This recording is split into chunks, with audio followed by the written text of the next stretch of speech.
কলিঘর তিমিরে গড়াসল জগজন ধর্ম কর্ম হরহুদু।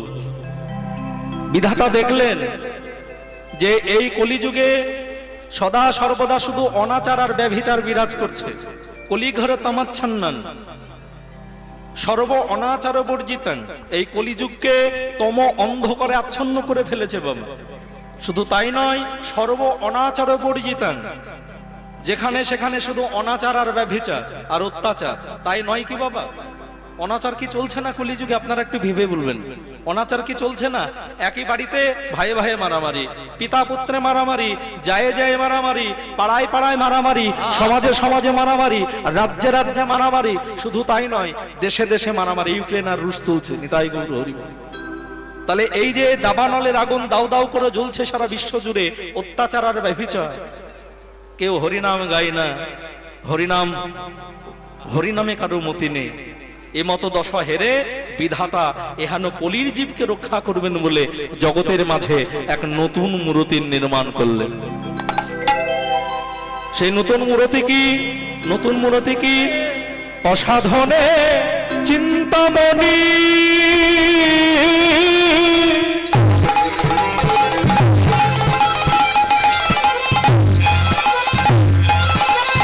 ও গো বিধি মিলা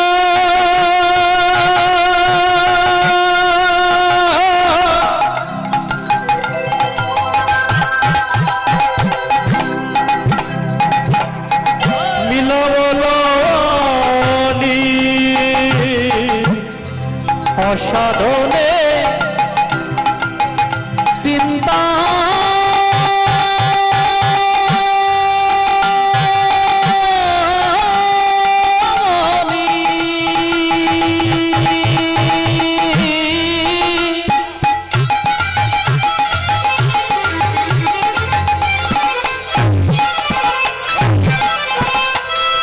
বিধি মিলা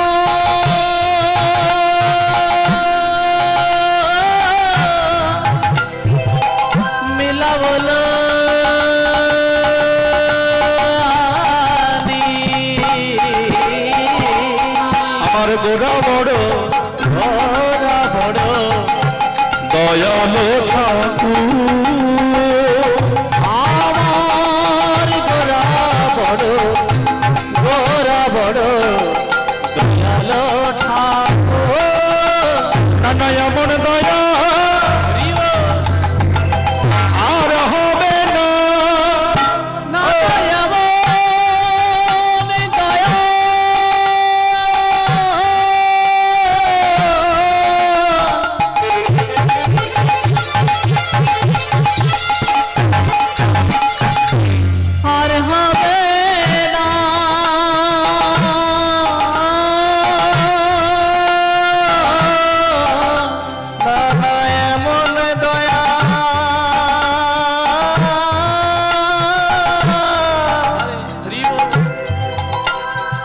জগতে আর হবে না বলি কোন কালে আরে কোন যুগে নানা এমন দয়া আর হবে না। কোন কালে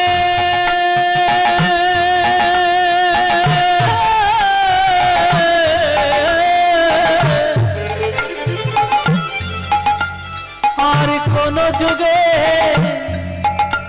এই কলির জীবে উদ্ধারিতে কালে কোন যুগে কলির জীবে উদ্ধারিতে কালে কোন যুগে কলির জীবে উদ্ধারিতে কালে কোন যুগে জয় গৌর হরি বল হরি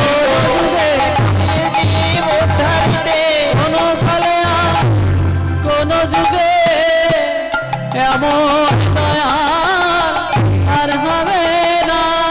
আমার গোরা বড়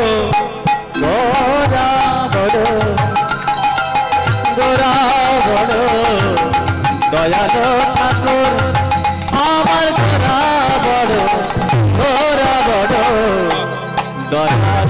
ঠাকুর দয়াল হরি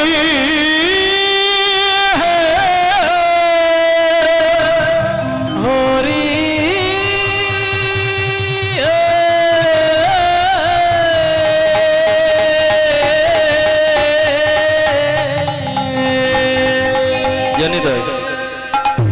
ভক্তমন্ডলী বাবা ভক্তিমতী মায়েরা অসাধনে চিন্তামণি বিধি মেলা ওলো আনি আমার গোড়া বড় দয়ালু ঠাকুর। এ দেখুন ভালো করে আস্বাদন করুন। বলে না না এমন দয়াল আর হবে না কোনো কালে আর কোনো যুগে। এই কলিযুগে যে ভগবান এসেছেন গৌর হরি রূপে, এর আগে কিন্তু তেমনি ভাবে পেয়েছিলেন না ভগবানকে মানুষ। সত্য যুগের মানুষ ভগবানকে পেয়েছিলেন নারায়ণ রূপে, সে ছিল ভগবানের সিংহাসন। ত্রেতা যুগের মানুষও ভগবানকে পেয়েছিলেন রামচন্দ্র রূপে, কিন্তু রামচন্দ্র ছিলেন ভগবানের সিংহাসন। আবার দাপরের মানুষও ভগবানকে পেয়েছিলেন কৃষ্ণ রূপে, সেও ছিলেন ভগবানের সিংহাসন। কিন্তু কলিযুগের মানুষ আমরাও ভগবানকে পেয়েছি গৌর হরি রূপে, কিন্তু এবার আর ভক্তের আসনে নয় বাবু। এবার ভগবান এসেছেন এবার আর ভগবানের সিংহাসন নয়। দাপর লীলা সমাপ্ত করার সঙ্গে সঙ্গে ভগবানের সিংহাসনটাকে পরিত্যাগ করেছেন। এবারে এসেছেন ভক্তের আসনে, ভক্তের সঙ্গে খেলা করা, ভক্তের সঙ্গে হরিনাম গাওয়া, ভক্তের সঙ্গে সেবা গ্রহণ করা, এ হলো এক অনুবদ্ধ পাওয়া। সেই কারণে কলিযুগকে ধন্য কলিযুগ বলা হয়েছে। বলে না না এমন দয়াল আর হবে না কোনো কালে আর কোনো যুগে। এই গৌর হরির মতন পরম দয়াল নাকি আর কোনো কালে কোনো যুগে হবে না। কেন? একটু আমাদের কথা বলি, আমরা কেমন? আমরা তেলি মাথায় তেল দিতে বড় ভালোবাসি বাবা। যার মাথায় তেল থাকে না আমরা কিন্তু তাকে তেল দান করি না। করি কি? একদম বাস্তব। আমরা কোনোদিন নিজের দোষ দেখলাম না, পরের ছিদ্র খুঁড়ে বেড়াতে ওস্তাদ আমরা। এটাই গৌর হরি বল। আমরা নিজের দোষ গুণ বিচার করি না, সব সময় পরের ছিদ্র খুঁজে বেড়াই যে কার কত দোষ। নিজের যে ঝোলা ভর্তি দোষ রয়েছে সেদিকে আমরা কেউ খতিয়ে দেখি না, তলিয়ে দেখি না। আমরা সব সময় পরের ছিদ্র, পরনিন্দা, পরচর্চা করতে মগ্ন। এই দেখুন ভগবান শাস্ত্রে বলেছেন যে পরের ভালো দেখতে পারে না, তার কোনোদিন নিজের ভালো হয় না। হয় কি? যে পরের ভালো দেখতে পারে না তার কোনোদিন নিজের ভালো হয় না, কোনোদিন নয়। এক গ্রামে এক জেলে ছিল, তার একটি দৃষ্টান্ত দেখুন। যে পরের ভালো কোনোদিন চায় না, তার যে নিজেরও ভালো হয় না, তার একটি সুন্দর দৃষ্টান্ত দেখুন। এক গ্রামে এক জেলে ছিল। তো জেলে প্রত্যেক দিন মাছ মেরে বাজারে বিক্রয় করা, এ হলো তার পেশা, জীবিকা নির্বাহ। তো জেলে আজ প্রভাতকালে বাড়ি থেকে কিছু সেবা করে যখন তার খ্যাপলা জালটিকে নিয়ে নদীর পাড়ে এসেছেন, আর খ্যাপলা জালটি যেই না নদীতে ফেলেছে, খ্যাপলা জালটি তুলছে টেনে টেনে, হরিবল। যখন নদীর পাড়ে জালটি তুললো, দেখলো জালের মধ্যে একটা বড় সড়ো কালো রঙের পাথর উঠেছে, হরিবল। একটিও মাছ নেই। বলছে এত আশা করে জাল ফেললাম, আর জালের মধ্যে মাছের পরিবর্তে উঠলো একটি পাথর, যাকে পাথর থেকে একটু অভক্তি করে দূরে ফেলেছে। সঙ্গে সঙ্গে পাথরে বলল, আমাকে এত জোরে ফেললি যে? জেলে বলছে, কে কে কথা বলছে? এখানে তো কোনো মানুষজন নেই। যে আমি পাথর কথা বলছি। সর্বনাশ, এ তো তাহলে যেমন তেমন পাথর নয়। পাথর তুমি কথা বলছো? বলে হ্যাঁ, তুমি কথা বলতে পারো, প্রয়োজন হলেও পারি। আমাকে যেখানে সেখানে ফেলবে না অভক্তি করে। আমাকে বাড়িতে নিয়ে গিয়ে তুলসী তলায় রাখবি। পাথর বলছে জেলেকে, আমাকে বাড়িতে নিয়ে গিয়ে তুলসী তলায় রাখবি। আর শোন, আমার কাছে তুই যা চাইবি তা তুই পাবি। আমার কাছে যা চাইবি তাই তুই পাবি, কিন্তু তোর হবে একটা, আর পাড়ার লোকের হয়ে যাবে দুটো। নিতাই গৌর হল। আমার কাছে তুই যা চাইবি তুই পাবি সিঙ্গেল, আর পাড়ার লোক পাবে ডবল। এখন জেলে মনে মনে ভাবছে তো বড় মহা মুশকিলের ব্যাপার। এই পাথরের কাছে যা চাইবো আমি পাবো একটি, আর পাড়ার লোক সবাই পাবে দুটি করে। এর কাছে কিছু চাওয়াই হবে না, কারণ পাড়ার ভালো দেখতে পারে না এই জেলে লোকটি। এ সব সময় নিজের ভালো চায়, যে পাড়ার ভালো হবে এ চাই না। এই পাথরটিকে যত্ন করে নিয়ে গিয়ে তুলসী তলায় রেখে তার সহধর্মী ওগো তার স্ত্রীকে ডেকে বলছে, শোনো, এই রইল পাথর। এই পাথরের বৃত্তান্ত তোমায় বলি। বলো বলো। এই পাথরের কাছে আমরা যা চাইবো আমাদের হবে সিঙ্গেল, আর পাড়ার লোকের হয়ে যাবে ডবল। তাই পাথরের কাছে ভুল করেও যেন কিচ্ছু চাইবেন, আমি তোমাকে এই বলে গেলাম। যদি চাও তাহলে কিন্তু তোমার কপালে মন্দ আছে।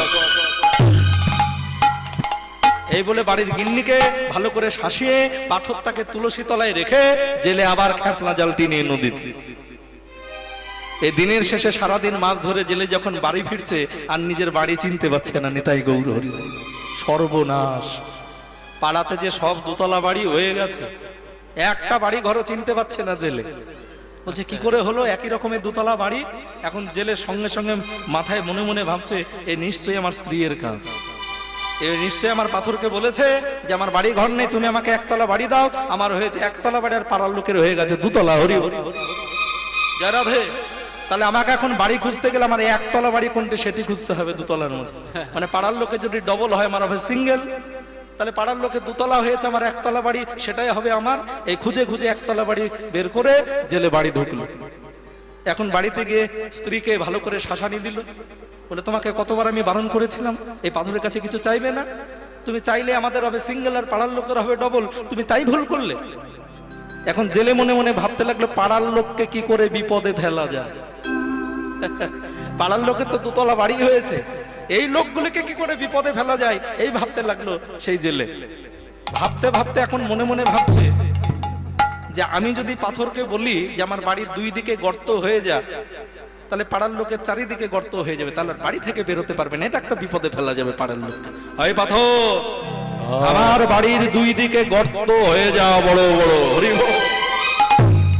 জানি তা পাথর সঙ্গে সঙ্গে জেলের বাড়ির দুই দিকে দুটো গর্ত, আর পাড়ার লোকের চারিদিকে গর্ত হয়ে গেছে।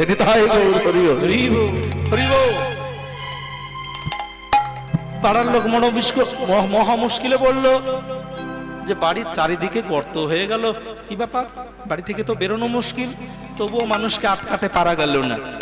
যে যা পারলো সেইভাবে পথ তৈরি করে গর্তের উপর দিয়ে সবাই ঘরের বাহির হলো। জেলে দুদিন তিন দিন পরে দেখলো যে পাড়ার মানুষকে তো চারিদিকে গর্ত করেও বিপদে ফেলা গেল না, কি করে এই মানুষগুলিকে বিপদে ফেলা যায়, তার মন থেকে কিন্তু চিন্তাটা দূর হয় না। এই দেখুন বাবা, দেখুন, যে নিজের পরের ভালো দেখতে পারে না তার নিজের ভালো হয়। জয় রাধে। বলে পাড়ার মানুষকে বিপদে তো ফেলা গেল না, এর থেকেও মহা মহা বিপদের মধ্যে ফেলতে হবে। এখন ভাবতে থাকছে, রাত্রে ঘুমিয়ে ভাবে, জেগে জেগে ভাবে, খাবার সময় ভাবে, মাছ ধরতে গেলেও ভাবে যে পাড়ার লোককে আর কি করে বিপদের মধ্যে ফেলা যায়। এই ভাবতে ভাবতে হঠাৎ করে মনে পড়েছে সর্বনাশ, একটা ভালো যুক্তি পেয়েছে। যুক্তিটা কি না, পাড়ার লোক যদি সবাই অন্ধ হয়ে যায় তাহলে আর কেউ আর দেখতে পাবে না, এটা সব থেকে বড় বিপদ। তাহলে অন্ধ করা যায় কি করে? পাথরকে যদি বলি যে আমার একটা চোখ অন্ধ হয়ে যায়, পাড়ার লোকের দুটি চোখ অন্ধ হয়ে যাবে। হরি হরি। আমি বরং পাথরকে গিয়ে বলি, এ পাথর, তুই আমার একটা চোখ কানা করে দে। ঠিক আছে। আর সঙ্গে সঙ্গে ওর এক চোখ কানা হয়েছে, আর পাড়া শুদ্ধ সব লোক অন্ধ হয়ে গেছে। তাই হরি হরি। জানেন, এই দেখুন একটু ভালো করে দেখুন, পাড়ার লোক অন্ধ হলো ঠিকই, কিন্তু ওরও তো একটা ব্যাটারি ডাউন হলো নাকি, ওরও তো একটা চোখ কানা হলো। তাহলে পরের খারাপ করতে গিয়ে নিজের ভালো তো হয়নি, নিজেরও খারাপ হয়েছে। ওই জন্য মা পরের খারাপ দেখতে নেই, পরের হিংসা করতে নেই। পরহিংসা নরকে বাস। যে পরের ভালো দেখতে পারে না তার কোনোদিন নিজেরও ভালো হয় না। আমরা তেলি মাথায় তেল দিতে বড় ভালোবাসি, যার মাথায় তেল থাকে তাকেই আমরা তেল দান করি, কিন্তু যার মাথায় তেল থাকে না তাকে যিনি তেল দেন তিনি কে? তিনি তো হলেন আমাদের পরম দয়াল শ্রী গোরাচাঁদ। নিতাই গৌর হরি হরি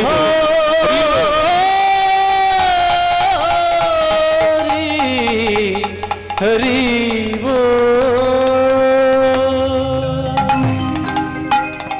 তাহলে সেই ভগবানকে জানতে হবে, বুঝতে হবে। সেই ভগবানকে জানা কি অত মুখের কথা বাবা? সেই ভগবানকে কি সহজে জানা যায়? আমরা মোটা মোটা বই পড়ে আমাদের অহংকার হয়ে যায়, মনের মধ্যে অনেক অহংকার, যে উচ্চশিক্ষায় শিক্ষিত হয়েছে, মাধ্যমিক, উচ্চ মাধ্যমিক, বিএ, এমএ, ডক্টরেট, পিএইচডি সবকিছু করে ফেলেছি, ভগবানকে আবার জানার কি প্রয়োজন? কিন্তু শাস্ত্রে মহাজন বললেন ওই মোটা মোটা বই পড়ে উচ্চশিক্ষায় শিক্ষিত হলেই কি ভগবানকে জানা যায়? অত সহজ নয়। বেদ বিদ্যাদু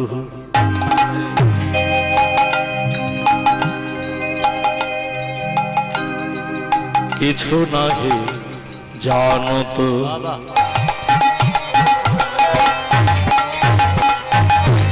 বেদ বিদ্যাদু কিছু নাহি জানত, সে যদি গো রাঙ্গ করে সে যদি গো রাঙ্গ করে সে যদি গৌরাঙ্গ করে সে যদি গৌরাঙ্গ করে ঠাকুর নয়ন দেতে ভনে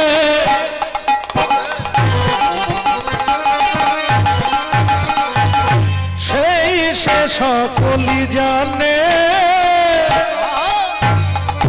সেই সে সকলি জানে। ঠাকুর নয়নানা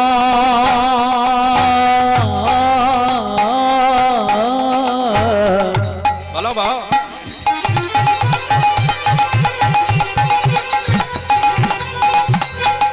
নন্দেতে ভানে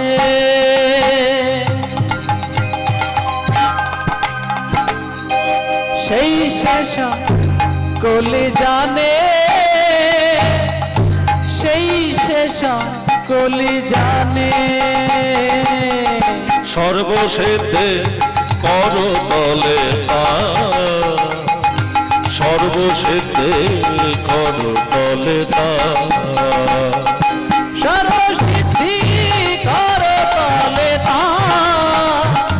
সর্বসিদ্ধি কর তলে তার ভবে আসা যাওয়া ওগো সফল হলো, তার ভাবে আসা যাওয়া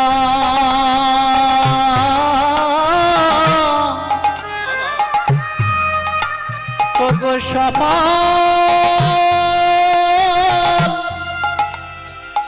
হলো।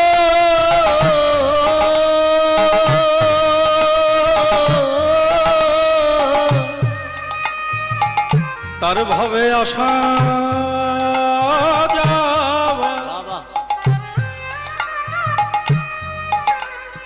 জানিদা ভক্তমন্ডলী বাবা ভক্তিমতী মায়েরা বলে তার ভবে আসা যাওয়া সফল হলো। কার না যেজন গৌর পদে এই প্রাণ সপিল। তাহলে বেদ বিদ্যা দুহু কিছু নাহি জানো তো সে যদি গৌরাঙ্গ করে সার। বেদ জানারও প্রয়োজন নেই, বিদ্যা জানারও প্রয়োজন নেই, শুধু গৌর হরির চরণকে যদি একটু বন্দনা করা যায় তাহলে সর্বসিদ্ধি হয়ে যায় তা। হ্যাঁ, বেদ জানার প্রয়োজন নেই, বিদ্যা অভ্যাসেরও প্রয়োজন নেই, শুধু ভগবানের চরণে ভক্তিটা রাখতে হবে। বিদ্যা অভ্যাস করলেই যে ভগবানের ভক্তি জন্মে এমন কিন্তু কথা নেই মা। শিক্ষিত না হলেও ভগবানকে জানা যায়, ভক্তিটাকে জানা যায়। কেমন ভাবে? তার জন্য আমাদের দিব্য স্মৃতি প্রয়োজন, দিব্য দৃষ্টি প্রয়োজন। এ দেখুন তার একটি দৃষ্টান্ত দেখুন, যে বিদ্যা না জানলেও, শিক্ষিত না হলে, অশিক্ষিত হলেও কেমন করে ভগবানের ভক্তিকে জানা যায়। তার একটা জলজান্ত প্রমাণ দেখুন। এই যে আমার বাপ্পা ভাই ওই মন্দিরের ওই পারে ওয়ালে একটা সুন্দর ছবি এঁকেছে, দেখেছেন? শ্রীমদ্ ভগবত গীতার একদম প্রথম পাতায় ছবিটা আঁকানো থাকে। রথের উপরে বসে রয়েছেন অর্জুন আর রথের সারথি ভগবান শ্রীকৃষ্ণ। দেখবেন ভাগবত গীতা কেনার সঙ্গে সঙ্গে পৃষ্ঠা না উল্টাতে উপরে ছবিটা থাকে। ওই ছবিটার মধ্যে গীতার সমস্ত মর্মার্থটা লুকিয়ে আছে। ওই ছবিটা কিন্তু শুধু শুধুই গীতাতে লেখা নেই, আঁকানো নেই। ওই ছবিটার মধ্যে গীতার সমস্ত মর্মার্থটা লুকিয়ে আছে। কেমন দেখুন, এক ভদ্রলোক যার বাড়ি হলো ঝাড়খণ্ডে, কোনোদিন পড়াশোনা করেনি, অশিক্ষিত, তো তার গুরুচরণে মতি হয়েছে। গুরুচরণে মতি বলতে একজন সদ্গুরু দেখে কৃষ্ণ মন্ত্রে দীক্ষা নিয়েছেন। তো গুরুদেব কৃষ্ণ মন্ত্রে দীক্ষা দিয়ে যেদিন সেখান থেকে চলে যাবে, তার হাতে একটা শ্রীমদ্ ভগবত গীতা দিয়ে বলল, বাবা আমি তো তোমার আজ থেকে গুরু আর তুমি আমার শিষ্য, আমার আবার কবে আসা হবে বলতে পারবো না, তুমি গীতাটা প্রত্যেকদিন একটা করে পাতা তুমি পাঠ করবে, পড়বে। এই বলে গীতাটা শিষ্যের হাতে দিয়ে গুরুদেব বিদায় নিলেন। শিষ্য গীতাটি হাতে নিয়ে মনে মনে ভাবছে যে বাবা, আমি এদিকে কোনোদিন পড়াশোনাই করিনি, শিক্ষার দৌড় গড়িয়ে যায়নি, আবার গুরুদেব আমার হাতে গীতা ধরিয়ে বললেন প্রত্যেকদিন একটা করে পাতা পাঠ করবে। এ কেমন মুশকিলে পড়ে গেলাম, আমি কি করে পাঠ করবো, আমি তো পড়াই জানি না। আবার লজ্জায় কথাটা গুরুদেবকে বলতেও পারেন। এখন গুরুদেবের কথাটিকে আদেশ মনে করে সেই অশিক্ষিত ব্যক্তিটি কি করে জানেন বাবা? ভালো করে শুনবেন কথাটি, মায়েরা কাজে লাগবে। গুরুদেবের কথাটিকে গুরু আদেশ মনে করে প্রত্যেকদিন সে আজ্ঞা পালন করেন। কেমন ভাবে? ওই যে গীতার উপরের পাতায় যে ছবিটা আছে, রথের সারথি কৃষ্ণ আর যাত্রী হচ্ছে অর্জুন, ওই ছবিটি প্রত্যেকদিন দেখে আর নয়নের জলে কেঁদে কেঁদে বদন ভাষায়।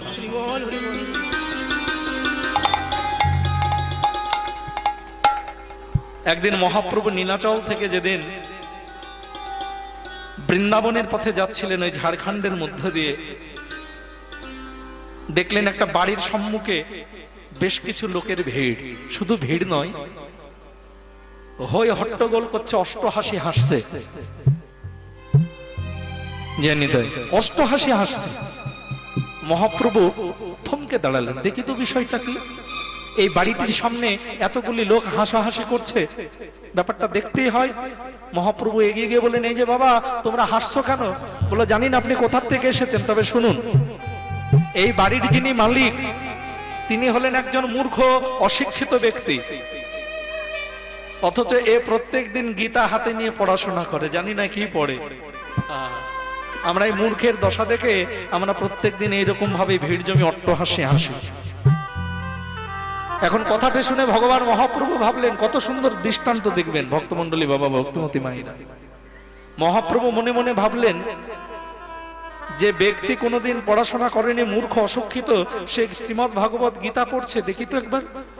এই ঘরের মধ্যে যেই না প্রবেশ করেছে মহাপ্রভু, দেখছে গীতার পাতার ওই ছবিটা দেখে অঝোর ঝরে নয়নের জলে শুধু কেঁদেই যাচ্ছে, কেঁদেই চলেছে। মহাপ্রভু বলল, গো বাবা তুমি গীতা তো পড়ছো না, এই ছবিটা দেখে তুমি কাঁদছো কেন? আটকে উঠেছে।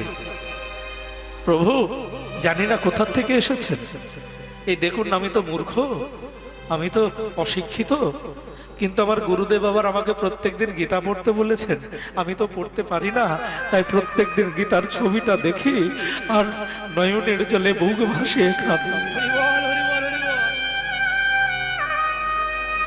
কাদা ছাড়া তো আমার কিছু করার নেই, আমি তো পড়তে পারি না, আমি তো কোনোদিন পড়াশোনা করি না, আমি তো মূর্খ, আমি কি করে পড়বো?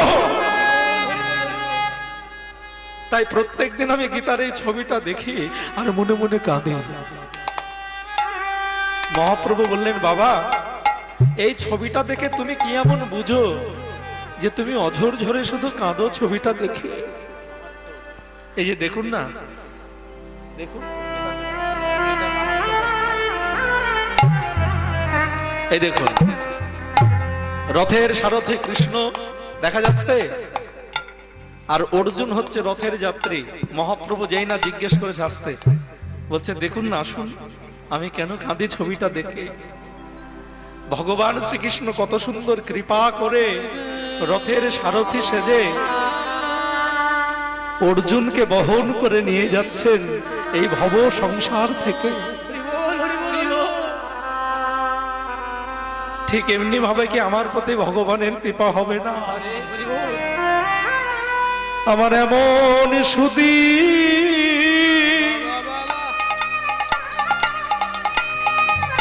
কবে বা হবে,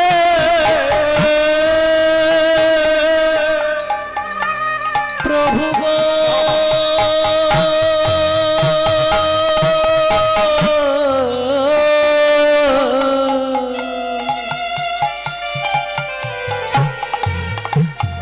রাধে বলো এমন সুদিন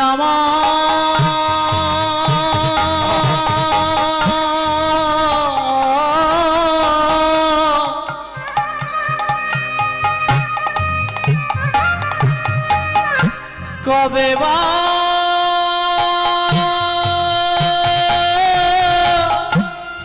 হবে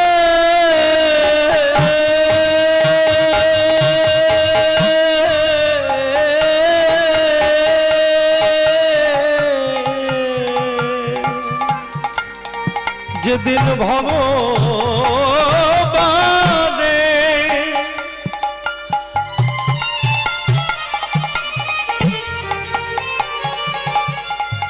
কৃপা হবে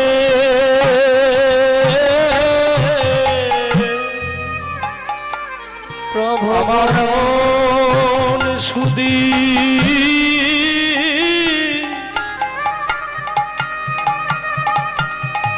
কবে বা হবে প্রভু গো তুমি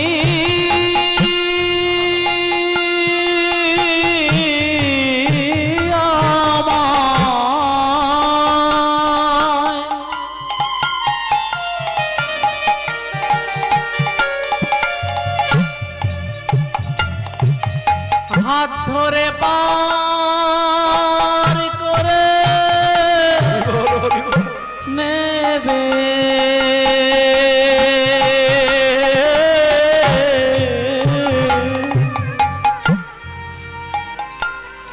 বলো বলো এমন সুদী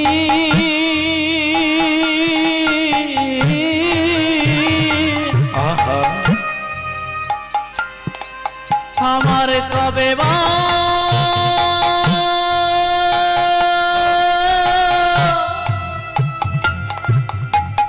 হবে গো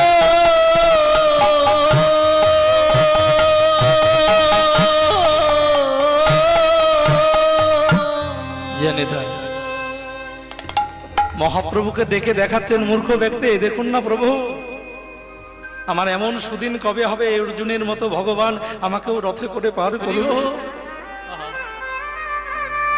আমি এই ছবিটা দেখে এই কথা ভাবি আর নয়নের জলে কেঁদে কেঁদে বুক ভাষা। অর্জুনকে ভগবান পার করছেন, কিন্তু আমার মতো অধমকে কবে পার করবেন এমনি ভাবে কৃপা করে। এমনটি ভেবে এই ছবিটা দেখে আমি কাঁদছি।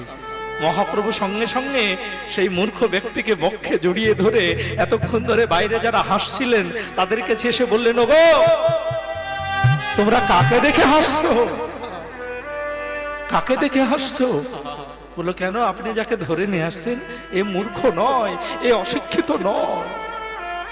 শুধু পড়লেই পড়াশোনা করলেই যে শিক্ষিত হওয়া যায় আর পড়াশোনা না করলে যে কিছু জানা যায় না এমন তার কোনো কথা নেই। আমি এতদিনে আমার দিব্য দৃষ্টিতে সঠিক গীতা পাঠককে খুঁজে পেয়েছি, যে গীতার ছবি দেখে গোটা সারা গীতাটার সারমর্মটাকে বলে দিতে পারে, যে গীতার ছবি দেখে গীতার সারমর্মটাকে বলে দিতে পারে। আমার জীবনে এই প্রথম আমি সঠিক গীতা পাঠক পেলাম। নিতাই গৌর প্রেমানন্দে হরি হরি বল, হরি বল।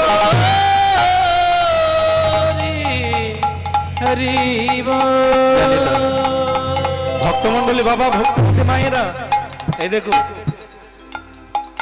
গীতা না পড়তে পারলেও ওই ছবিটা দেখেও যদি কাঁদেন ওই মূর্খ ব্যক্তির মতো, যে এমনি ভাবে ভগবান আমাকে কবে পার করবেন, তবু আমাদের মঙ্গল হবে। হ্যাঁ, তবু আমাদের মঙ্গল হবে। ওই জন্য বেদ জানার প্রয়োজন নেই, বিদ্যা জানার প্রয়োজন নেই, শুধু গৌরচরণকে বিদ্যা জানার প্রয়োজন নেই বললে কতটা ভুল হবে। বিদ্যা অভ্যাস করতে হবে, পড়াশোনা করতে হবে, কিন্তু তার মাঝে ভক্তিটাকেও জানতে হবে, ভক্তিটাকেও জানতে হবে। বেদ বিদ্যা দহু কিছু নাহি জানত, সে যদি গৌরাঙ্গ করে সার, ঠাকুর নয়নানন্দেতে ভনে, সেই সে সকলে জানে, সর্বসিদ্ধে করো তলে তাল।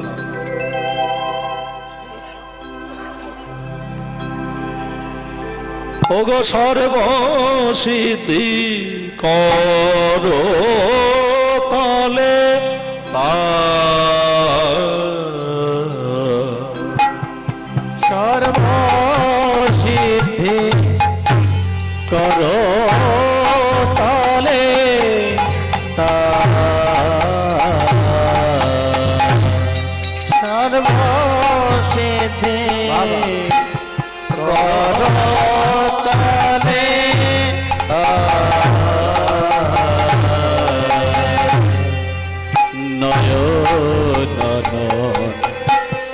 যেতে বনে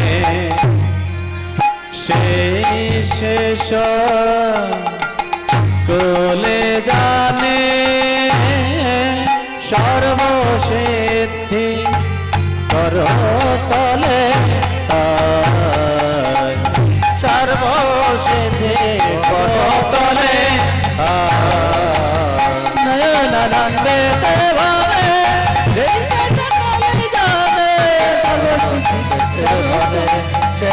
সকলে গলে সর্বসিদ্ধি করতলে জয় জয় নিবাই গৌর সীতানাথ প্রেমানন্দ হরি বল হরি বল হরি বল। জানি তাই ভক্তমন্ডলী বাবা ভক্তিমতী মায়েরা, আরেকটি ছোট্ট অনুরোধ আপনাদেরকে করব আমি, আপনাদের অধম সন্তান বা যারা ভাতৃগানে দেখছেন, যে যেমন স্থানে আছেন তাকে সেই স্থানে আমার ভক্তি ভালোবাসা প্রণাম জানিয়ে একটি ছোট্ট অনুরোধ আপনাদের রাখবো। আজকে তো শেষ রাত্রি, আবার হয়তো আগামী বছর দেখা হলেও হতে পারে, আবার নাও হতে পারে।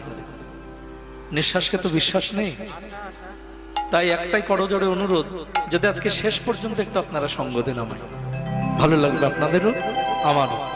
ভগবানের সেই এতক্ষণ আমরা গৌর কথা আস্বাদন করলাম, এবারে আমরা আস্বাদন করব অদ্বৈত করে মহাপ্রভু, অর্থাৎ এই লীলাটি দুটি নাম, অদ্বৈত করে মহাপ্রভু বা শান্তিপুর মিলন। হরে কৃষ্ণ। শান্তিপুর মিলন বা অদ্বৈত ঘরে মহাপ্রভু। নিতাই গৌর প্রেমানন্দে হরি হরি বল হরি বল।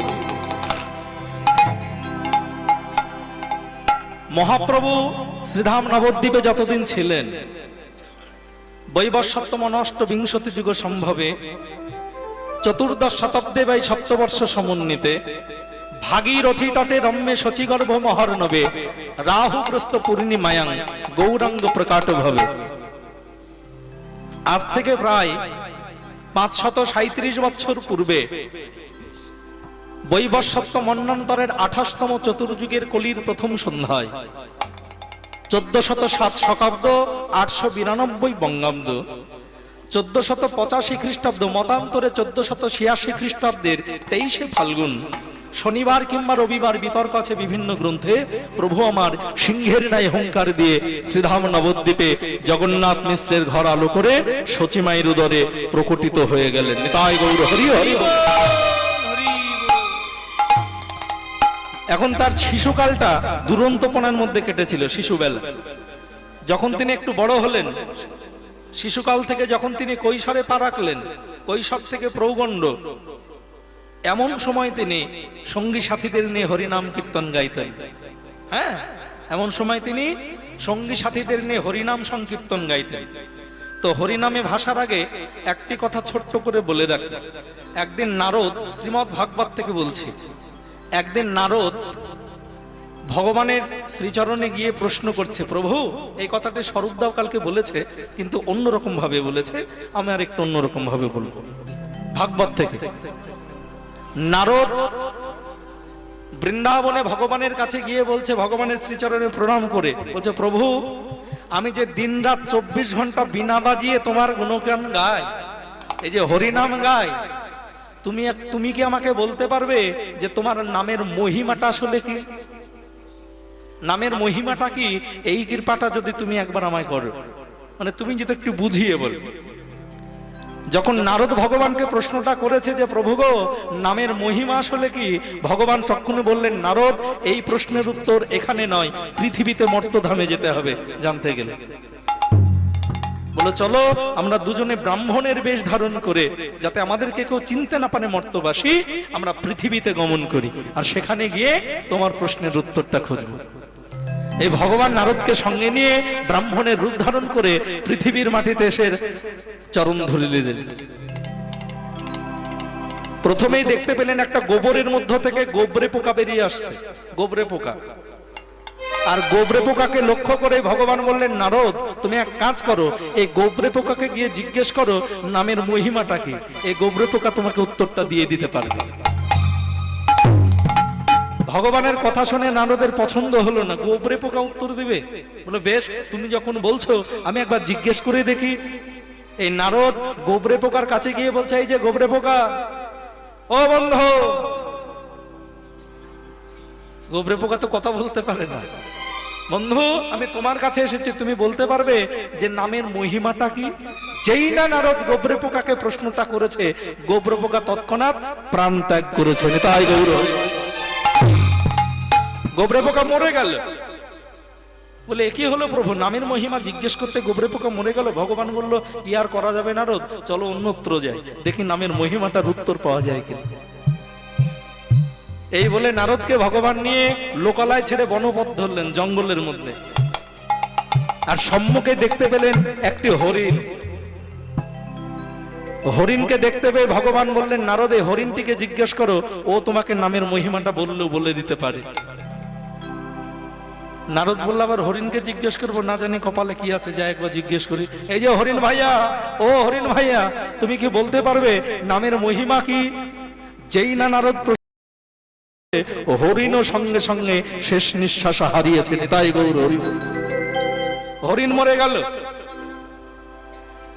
বলে সর্বনাশ, এও মরে গেল নামের মহিমা জিজ্ঞেস করতে, এবারে কি করি? আবার ওখান থেকে কিছু দূর গিয়ে ভগবান আর নারদ দেখলেন একটা গাভীর বাছুরি হচ্ছে, জন্ম নিচ্ছে, সত্য জন্ম। ভগবান বাছুরটিকে দেখিয়ে বললেন, নারদ ওই সদ্য জন্ম নিয়ে বাছুরিটিকে জিজ্ঞেস করলে তোমার নামের মহিমা বলতে পারে। বলে প্রভু, কপালে তো শুধু দুঃখই দেখছি, আনন্দ তো কিছু দেখতে পাচ্ছি না। বলছো যখন, আদেশ যখন করছো যাই। এই নারদ ভগবানের কথা মতো যেই না বাছুরিকে গিয়ে জিজ্ঞেস করেছে, সদ্য জন্ম নিয়ে বাছুর সঙ্গে সঙ্গে মরে গেছে। তাই গৌর। গোবরে পোকা মারা গেল, হরিণ মারা গেল, বাছুরও মারা গেল, নামের মহিমা কি জানতে গিয়ে। এবার ভগবান নারদকে সঙ্গে নিয়ে একটা রাজপ্রাসাদে প্রবেশ করেছেন। আর যে সময় রাজপ্রাসাদে প্রবেশ করছেন, সেই সময় রানীমার গর্ভজাত সন্তান প্রসব হচ্ছে। যে সময় ভগবান নারদকে নিয়ে রাজপ্রাসাদে প্রবেশ করছেন, এমন সময় রানীমার গর্ভ হইতে সন্তান ভূমিষ্ঠ হচ্ছে। কেঁদে উঠল ছোট্ট শিশু। ভগবান বললেন, নারদ এই যে রাজামশাইয়ের পুত্র সন্তান জন্ম নিয়েছেন, এই পুত্র সন্তানই তোমাকে বলে দিতে পারবে নামের মহিমাটা কি। বলে আর পারবো না। নারদ বলছে, আর পারবো না। এতক্ষণ পর্যন্ত ঠিক ছিল, গোবরে পোকা, হরিণ, বাছুর। এবার রাজপুত্র যদি মরে আমার প্রশ্নের উত্তর শুনে, আমার কি আর রক্ষা থাকবে? আর কি রক্ষা থাকবে? যদি রাজপুত্র মরে, আর কি রক্ষা থাকবে? আমায় ছেড়ে দেবে? ভগবান বলল, নারদ আমি তোমাকে আশ্বাস দিচ্ছি, এবার আর কিচ্ছু হবে না, তুমি বলেই দেখো। জানি তাই ভক্তমণ্ডলী, বাবা ভক্তিমতী মায়েরা, ভগবানের কথা শুনে নারদ রাজপুত্রের কাছে গিয়ে খড়জোড়ে বলছে, এই যে রাজপুত্র, তুমি তো সদ্যজাত, এক্ষুনি জন্ম নিলে, তুমি কি আমার একটি প্রশ্নের উত্তর দিতে পারবে? ছোট্ট শিশু বলে উঠলো, বলুন। নারদ অবাক হয়ে উঠেছে, বাবা বাবা, বলুন, বলতে পারো হরিনামের মহিমাটা কি? রাজপুত্র বলে উঠলো, মুনিবর, হরিনামের মহিমা শুনবে? আর মারা গেল না, হরিনামের মহিমা শুনবে। আমি কিছুক্ষণ আগে ছিলাম গোবরে পোকা, সেই গোবরে পোকা থেকে জন্ম নিয়েছিলাম হরিণ রূপে, হরিণ থেকে জন্ম নিলাম গাভীর গর্ভে বাছুরি রূপে। এবারে আমি বাছুর রূপ, গাভীর রূপ ছেড়ে এবার আমি মানুষ হয়ে জন্মালাম। আর কি কারণে হলাম জানো? তোমার এই হরি নামের গুণে। নিতাই গৌর হরি হরি বল। এই যে আমি মানুষ রূপে কেন জন্মালাম জানো? তোমার হরিনামের গুণে আমার এই ঘটনাটা ঘটলো। আমি কিছুক্ষণ আগে ছিলাম গোবরে পোকা, তোমার হরিনামের মহিমায় আমি গোবরে পোকা থেকে মুক্তি পেয়ে আমি হরিণ রূপে জন্মালাম। তারপরে তোমার হরিনামের মহিমায় কি হলো জানুন মুনিবর? আমি হরিণ দেহ ত্যাগ করে আমি গাভীর দেহ পেলাম। তারপরে তোমার হরিনামের মহিমায় কি হলো জানো মুনিবর? এই গাভীর রূপ ছেড়ে, গাভীর দেহ ছেড়ে আমি সর্বশ্রেষ্ঠ জনম মানুষ জন্ম পেলাম। এই দেখুন ভক্তমণ্ডলী বাবা ভক্তিমতী মায়েরা, হরিনামের মহিমা কাকে বলে? শ্রেষ্ঠ জনম হচ্ছে দুর্লভ জনম, মানুষ জনম। হরিনাম গাইলে 84 লক্ষের মধ্যে আমরা বারবার শ্রেষ্ঠ জন্মই পাবো। আর যদি একবার দেহটা ভগবানের চরণ পাই তাহলে আর আসতে হবে না, মোক্ষ লাভ। তাহলে যে হরিনামের দ্বারাই আমরা শ্রেষ্ঠ জন্ম পাই, ভক্তমণ্ডলী, বাবা, ভক্তিমতী মায়েরা, চলুন একবার বদন ভরে আমরা বদন ভরে সেই হরিনাম একবার গাইব।